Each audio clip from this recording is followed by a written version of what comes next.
আজ আজ রাত ৮টায় চূড়ান্ত আলটিমেটাম দিয়েছিলেন মার্কিন প্রেসিডেন্ট ট্রাম্প ইরানকে।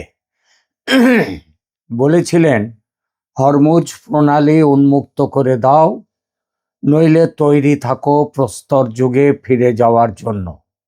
কিন্তু শেষমেশ প্রস্তর যুগে ইরানকে পাঠাতে পারলেন না ট্রাম্প। তার জায়গায় ঘোষণা করলেন আর এক দফা যুদ্ধবিরতি। এটা তার ৩ নম্বর না ৪ নম্বর না ৫ নম্বর যুদ্ধবিরতি, সেটা বলতে গেলে হিসেব করে বলতে হবে। কারণ হুমকি দেয়া আর পিছিয়ে আসা, এটা হচ্ছে ট্রাম্পের কুখ্যাত যে ম্যাডম্যান থিওরি, সেই থিওরির অঙ্গ। মুদ্রা কথা, আরও একবার যুদ্ধবিরতির ঘোষণা দিলেন ট্রাম্প, এবার ২ সপ্তাহের জন্যে। এখন প্রশ্ন, এবারের এই বিরতি কেন, কে কি পেল, আর কে কি এই বিরতির আড়ালে নিজেদের দুর্বলতা লুকোলো। নমস্কার, খবরের অন্তরালের খবর নিয়ে ক্যালকাটা ডায়ালগস থেকে মনোজ দাস। আজকের প্রশ্নটা খুব সোজা, কিন্তু উত্তরটা মোটেও সোজা নয়।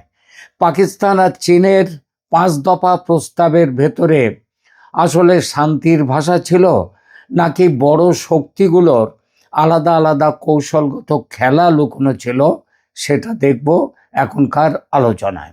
কারণ একদিকে ট্রাম্প ইরানকে হরমুজ প্রণালী খুলে দিতে আলটিমেটাম দিয়েছেন এবং ভয়াবহ হামলার হুমকিও দিয়েছেন। আবার অন্যদিকে পাকিস্তানের অনুরোধের পর এবং চীনের ব্যাকডোর হস্তক্ষেপের পর ২ সপ্তাহের জন্য হামলা স্থগিত করতে রাজি হয়েছেন, আর বলেছেন যে ইরানের ১০ দফা প্রস্তাব চূড়ান্ত আলোচনার জন্য কার্যকর ভিত্তি হতে পারে। অথচ গত কয়েকদিন ধরে তিনি সমানে বলে আসছেন ইরানের ১০ দফা প্রস্তাব মানা যায় না, ওটা বাজে কাগজের ঝুড়িতে ফেলে দিয়েছেন তিনি।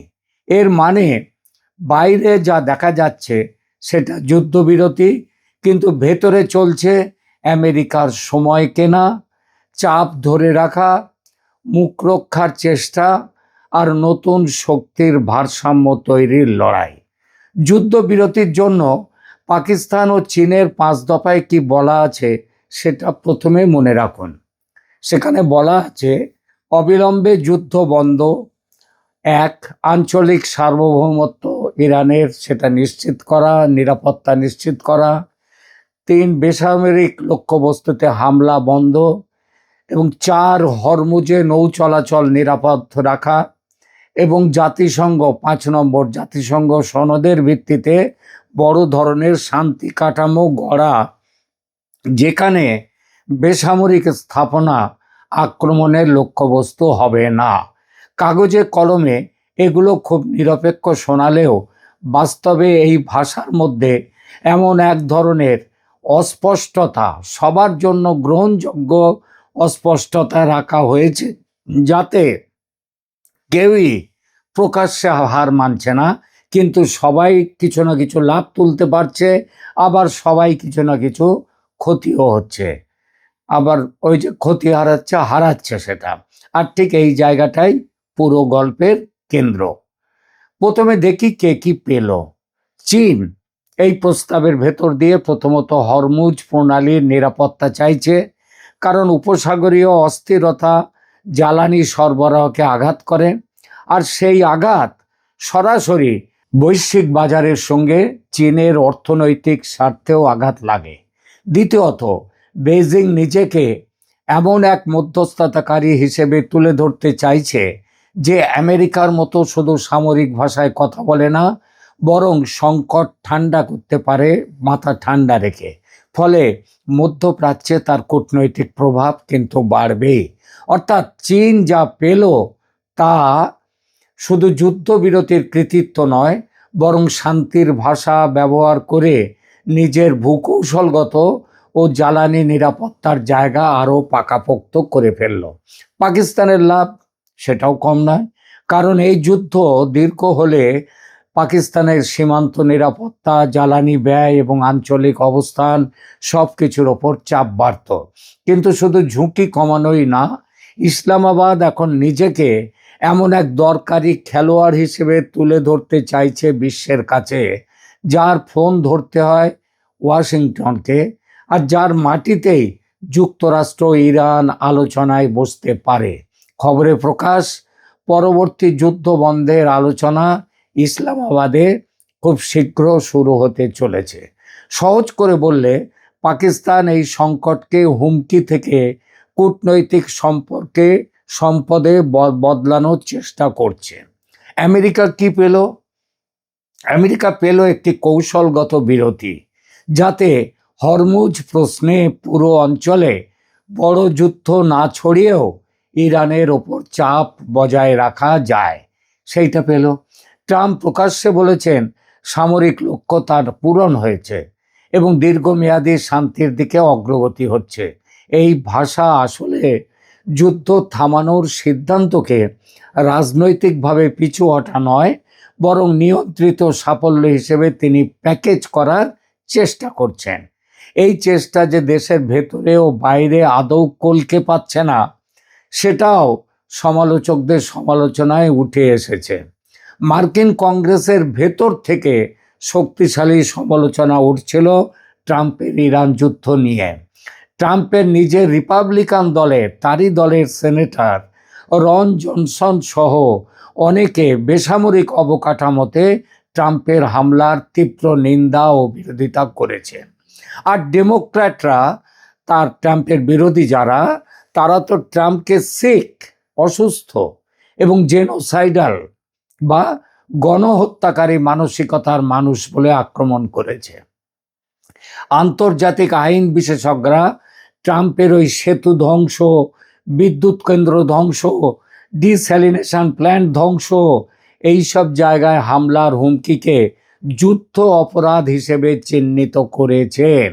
ফলে প্রবল সমালোচনার মুখে এই যুদ্ধবিরতি ট্রাম্পের মুখ রক্ষার চেষ্টা ছাড়া আর অন্য কিচ্ছু নয়। আর ইরান কি পেল এই যুদ্ধবিরতিতে? আমেরিকা থেমে যাওয়ার ফলে ইরান পেল সময়, শ্বাস নেওয়ার সুযোগ, নিজের সার্বভৌমত্বের প্রশ্নকে আলোচনার কেন্দ্রে আনার সুযোগ, এবং যুদ্ধবিরতিকে আত্মসমর্পণ করেনি ইরান, বরং নিজের শর্তে দর কষাকষি করতে পারছে, এইটাই ইরান বুঝিয়ে দিল। সারা পৃথিবীকে তারা দেখালো যে ট্রাম্পকে নত হতে হচ্ছে তাদের কাছে, আলোচনার টেবিলে বসতে হচ্ছে।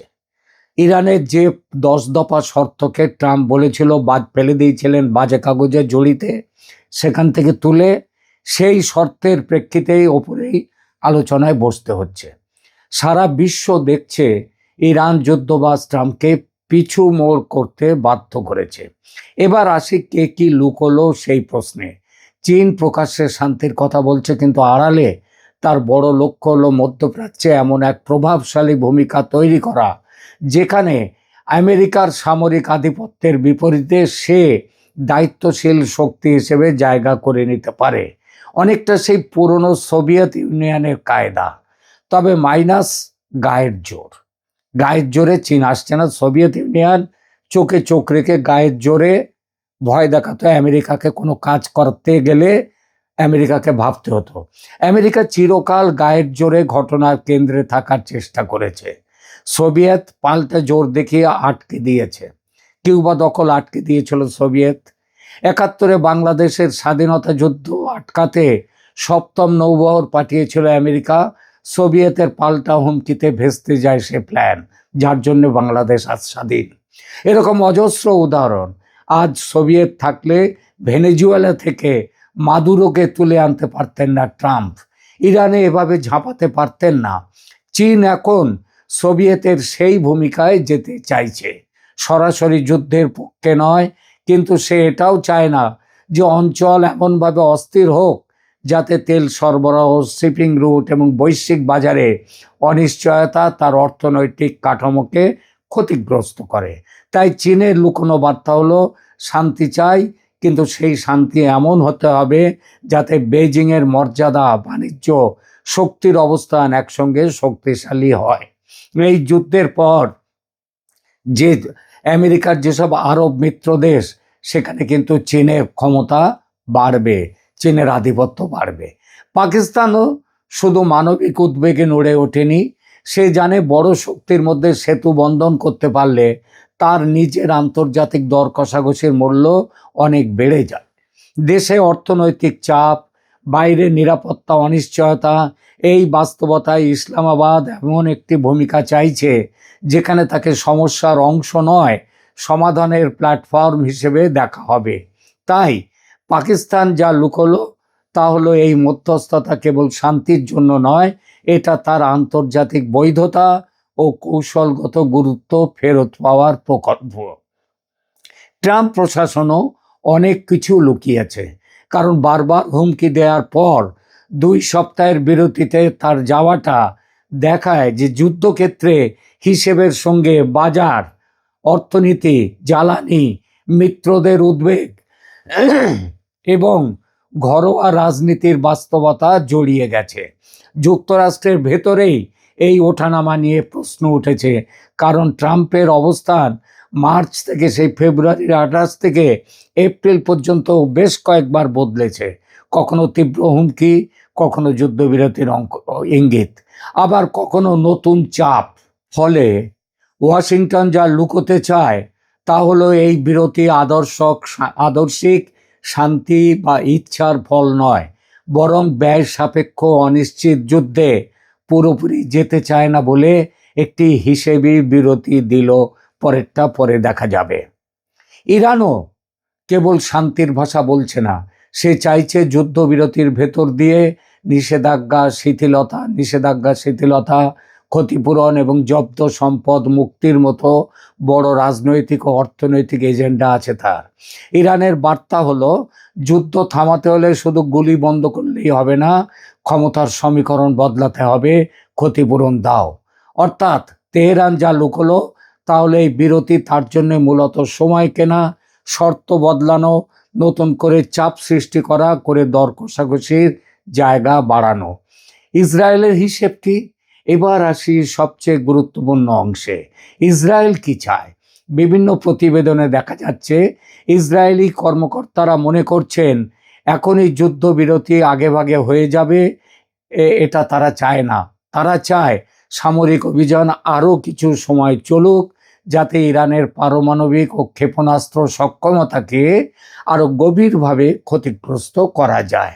আরও স্পষ্ট করে বললে, ইসরায়েলের লক্ষ্য শুধু একটি সাময়িক যুদ্ধবিরতি নয়, তার বড় উদ্দেশ্য হলো ইরানকে এতটাই দুর্বল করা যে ভবিষ্যতে তেহরান আঞ্চলিক প্রতিরোধ, অক্ষ ক্ষেপণাস্ত্র কর্মসূচি এবং পারমাণবিক সক্ষমতার আগের শক্তি, এই যুদ্ধ শুরু হওয়ার আগে তার যা শক্তি ছিল সেই শক্তি আর যেন ফিরে না পায়।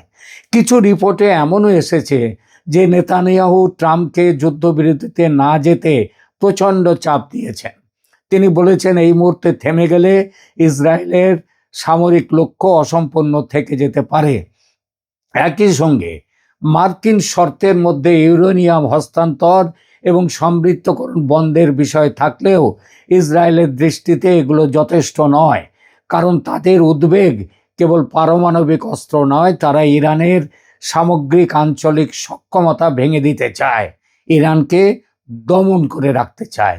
এই কারণে ইসরায়েলের কাছে যুদ্ধবিরতি মানে যুদ্ধ শেষ নয়, বরং পরের ধাপের আগে বিরতি, আর প্রয়োজন হলে তারা কিছু ফ্রন্টে যুদ্ধকে চালিয়েও যেতে চাইতে পারে, এবং সেটা তারা যাবে, এমন খবর আসছে। এখানে ইসরায়েল কি পেল? একদিকে যুক্তরাষ্ট্র এখনো ইরানের ওপর চাপ ধরে রেখেছে, ইউরেনিয়াম ও সমৃদ্ধকরণ প্রশ্নকে আলোচনার কেন্দ্রে রেখেছে এবং সামরিক বিকল্প পুরোপুরি সরিয়ে দেয়নি।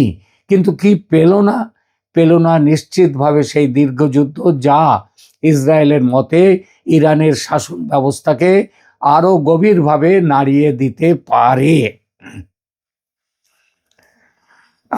তাই ইসরায়েলের লুকোনো হতাশা হলো, ওয়াশিংটন কৌশলগত বিরতি নিচ্ছে, কিন্তু তেল আবিব হয়তো এখনো কাজ শেষ হয়নি, হয়তো নয়, তারা নিশ্চিতভাবে মনে করছে যে উদ্দেশ্য নিয়ে তারা লড়াইতে নেমেছিল সেই উদ্দেশ্য এখনো সফল হয়নি। সামনে কি হতে যাচ্ছে তাহলে? এখন বড় প্রশ্ন, আগামীতে কি হতে চলেছে। প্রথমত, ইসলামাবাদে যুক্তরাষ্ট্র ইরান আলোচনা শুরুর কথা এসেছে, যা দেখায় এই 2 সপ্তাহকে সবাই বাস্তব পরীক্ষার সময় হিসেবে দেখছে। দ্বিতীয়ত, এই বিরতি টেকসই হবে কি না তা অনেকটাই নির্ভর করছে হরমুজ প্রণালী কতটা নিরাপদভাবে খোলা থাকে, ইরানের 10 দফা প্রস্তাবের কোন অংশগুলো আলোচনায় জায়গা পায়, এবং ওয়াশিংটন তার চাপের রাজনীতিকে সামরিক হুমকি থেকে রাজনৈতিক সমঝোতায় কতটা রূপান্তর করতে পারে তার উপর। তৃতীয়ত, ইসরায়েল এই প্রক্রিয়াকে পুরোপুরি নিজের কৌশলের সঙ্গে না মেলাতে পারলে যুক্তরাষ্ট্র ইসরায়েলের মধ্যেও কত দূর যাওয়া হবে প্রশ্নে মত পার্থক্য বাড়তে পারে এবং বাড়বে। চতুর্থত, ইরান যদি এই বিরতিকে ব্যবহার করে শর্ত কঠোর করে, আর আমেরিকা যদি এটাকে ব্যবহার করে নতুন চাপের কাঠামো তৈরি করে, তাহলে 2 সপ্তাহ পরে আবারও হুমকি, আবার যুদ্ধবিরতি, নানা রকম প্রস্তাব এই চক্রাকারে ফিরে আসতে পারে। আর সবচেয়ে বাস্তবসম্মত পূর্বাভাস হলো এটা চূড়ান্ত শান্তি নয়, বরং একটি সাময়িক জমাট বাঁধা বিরতি, যেখানে চীন চায় স্থিতি, পাকিস্তান চায় আন্তর্জাতিক ভূমিকা, আমেরিকা চায় নিয়ন্ত্রিত চাপ, আর ইরান চায় দর কষাকষির জায়গা, আর ইসরায়েল চায় অসমাপ্ত সামরিক লক্ষ্য পূরণের জন্য সময়টাকে সেও কাজে লাগাবে। সুতরাং আজ যা যুদ্ধবিরতি বলে দেখা যাচ্ছে তা আসলে শান্তির চুক্তি নয়, এটা হলো 5 পক্ষের 5 রকম স্বার্থকে অস্থায়ীভাবে এক টেবিলে বসিয়ে রাখা। প্রশ্ন হলো, এই টেবিল কি সত্যি আলোচনার টেবিল হবে, নাকি এটা শুধু পরের দফার চাপ সৃষ্টি, হামলা এবং আরও বড় দর কষাকষির আগে একটুখানি বিরতি? আর মধ্যপ্রাচ্যের ইতিহাস বলছে এখানে যুদ্ধ থামা আর যুদ্ধ শেষ হয়ে যাওয়া দুটোই এক কথা নয়। তবে শেষ বিচারের দাঁড়িপাল্লায় চাপালে আমেরিকার এই 2 সপ্তাহের যুদ্ধবিরতিতে লাভের পাল্লা যত না আমেরিকার দিকে, তার থেকে অনেক বেশি ইরানের দিকে। ইরান বুঝিয়ে দিয়েছে আমেরিকা তার নিজের প্রয়োজনে যুদ্ধ থামাতে আপাতত এগিয়ে আসছে, বাধ্য হচ্ছে। সুতরাং ইরান এখন এই পয়েন্টেও, এখানেও পয়েন্টে এগিয়ে গেল, এই মুষ্টিযুদ্ধের ময়দান হলে বলা যায়। আপাতত এখানেই রাখছি, ধন্যবাদ।